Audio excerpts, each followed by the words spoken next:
ओम नमो भगवते वासुदेवाय। श्रद्धालु भक्तों, श्रीमद् भागवत महापुराण के दशम स्कंद के पूर्वार्ध के 10वां अध्याय के अंतर्गत यमलार्जुन का उद्धार का प्रस्तुतिकरण करूंगा। इसके पूर्व जहाँ तक आप कथा श्रवण कर चुके हैं उसके आगे का प्रस्तुतिकरण करता हूँ। नारद जी ने कहा, चिता की जिस धधकती आग में वह जलाई गए जो वो जाएगा उसका है, अथवा जो कुत्ते शियार इसको चीथ चीथ कर खा जाने की आशा लगाए बैठे हैं उनका। यह शरीर एक साधारण सी वस्तु है, प्रकृति से पैदा होता है और उसी में समा जाता है। ऐसी स्थिति में मूर्ख पशुओं के सिवा और ऐसा कौन बुद्धिमान है जो इसको अपना आत्मा मानकर दूसरों को कष्ट पहुंचाएगा, उनके प्राण लेगा। जो दुष्ट श्रीमत से अंधे हो रहे हैं उनकी आंखों में ज्योति डालने के लिए दरिद्रता ही सबसे बड़ा अंजन है, क्योंकि दरिद्र यह देख सकता है कि दूसरे प्राणी भी मेरे ही जैसे हैं। जिसके शरीर में एक बार कांटा गड़ जाता है वह नहीं चाहता कि किसी भी प्राणी को कांटा गड़ने की पीड़ा सहनी पड़े, क्योंकि उस पीड़ा और उसके द्वारा होने वाले विकारों से वह समझता है कि दूसरे को भी वैसे ही पीड़ा होती है। परंतु जिसे कभी कांटा गड़ा ही नहीं है वह उसकी पीड़ा का अनुमान नहीं कर सकता।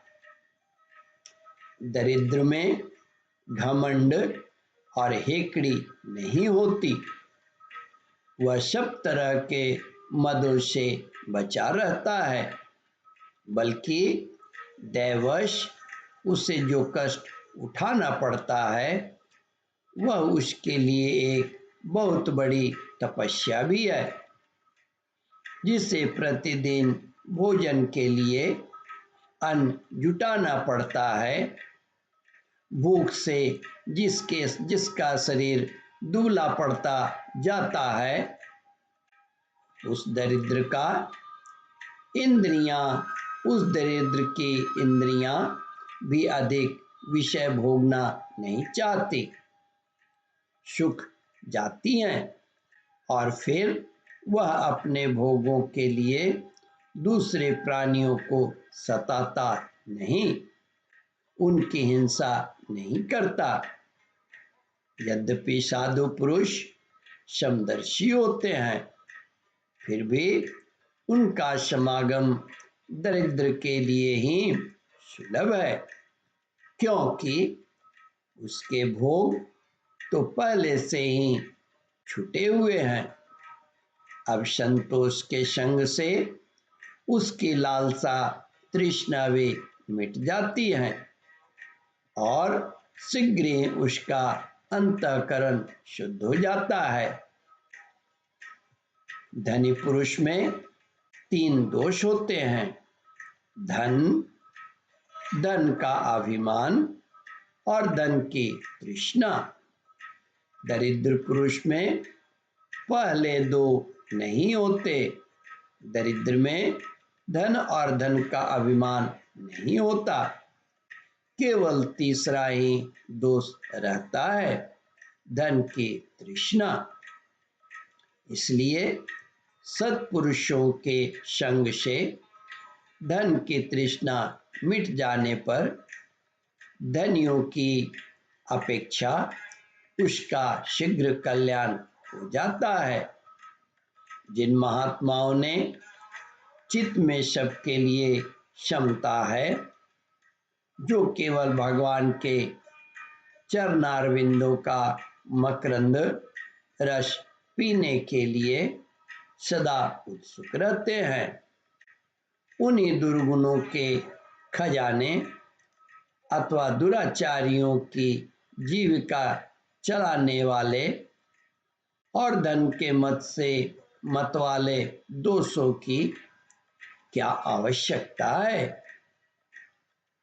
जीव का चलाने वाले और धन के मत से मत वाले दुष्टों की क्या आवश्यकता है। वे तो उनकी उपेक्षा के ही पात्र हैं। वे दोनों यक्ष वारुणी मदिरा का पान करके मतवाले और श्रीमत से अंधे हो रहे थे। अपनी इंद्रियों के अधीन रहने वाले इन स्त्री लंपट यक्षों का अज्ञान जनित मद मैं चूर चूर कर दूंगा। नारद जी ने कहा, देखो तो सही कितना अनर्थ है कि ये लोकपाल कुबेर के पुत्र होने पर भी मदोन्मत्त होकर अचेत हो रहे हैं और इनको इस बात का भी पता नहीं कि हम बिल्कुल नंग धड़ंग हैं। इसलिए ये दोनों अब वृक्ष योनि में जाने के योग्य हैं। ऐसा होने से इन्हें फिर इस प्रकार का अभिमान न होगा। वृक्ष योनि में जाने पर भी मेरी कृपा से इन्हें भगवान की स्मृति बनी रहेगी।